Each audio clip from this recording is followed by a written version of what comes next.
Hey, what's up guys, welcome back to a new video. There's been a lot of talk recently about the changes to For Honor, namely they're lowering a lot of damage values for a lot of characters. Mainly people have been viewing this as negative, saying like specific characters were nerfed when almost everyone got their damage lowered except a select few that probably should get their damage lowered. If we're just gonna start top to bottom on these patch notes, they actually nerfed corruption for Nuxia because of Warmonger. I guess they couldn't code it separately, but that's like really stupid in my opinion. Like, Nuxia's tier 4 was like one of the best minion clearing tools in the game, and it was a tier 4, so it was fine like that. But then they decided to nerf it for Nuxia and Warmonger, so now it no longer affects on soldiers.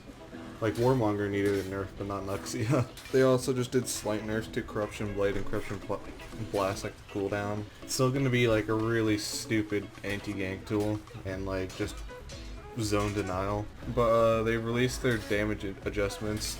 So basically all damage in the game, like all heavy attack damage, since they already lowered light attack damage, all heavy attack damage is getting lowered. I've mainly been seeing people complain about it on Peacekeeper because the devs just for some reason didn't include the bleed values, so her damage just seems out of place. Her heavies, they're only dealing like 13 damage, but that does not include the bleed.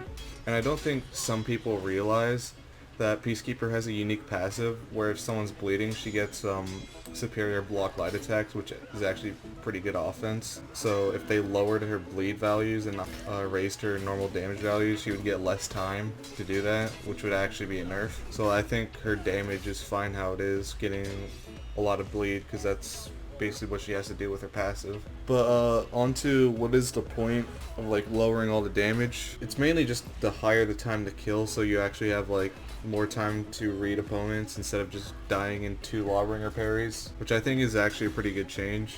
It also means if you get Shaman ganked, you won't be dead in 1 bleed attack, which is nice. Because like, to be honest, beforehand dying in like 2 parries was like not really that fun. If you made 1 mistake, you lost pretty much like half your HP, a third of your HP. And I think lowering the damage across the board is going to be like a better change. And they still have yet to make Nuxia's deflect a guaranteed punish, because they could lower the damage on that if they just made it a guaranteed punish, but for some reason it's not. It's kind of weird.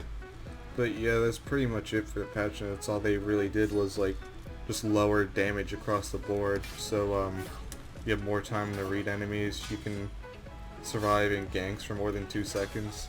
So I think it's a pretty positive change. I've been just playing Destiny 2 recently because For Honor has been kind of getting boring only playing that. But yeah. That's it for the video, guys. There's probably going to be a Destiny 2 upload next on Garden of Salvation. But I'll see you guys in the next one.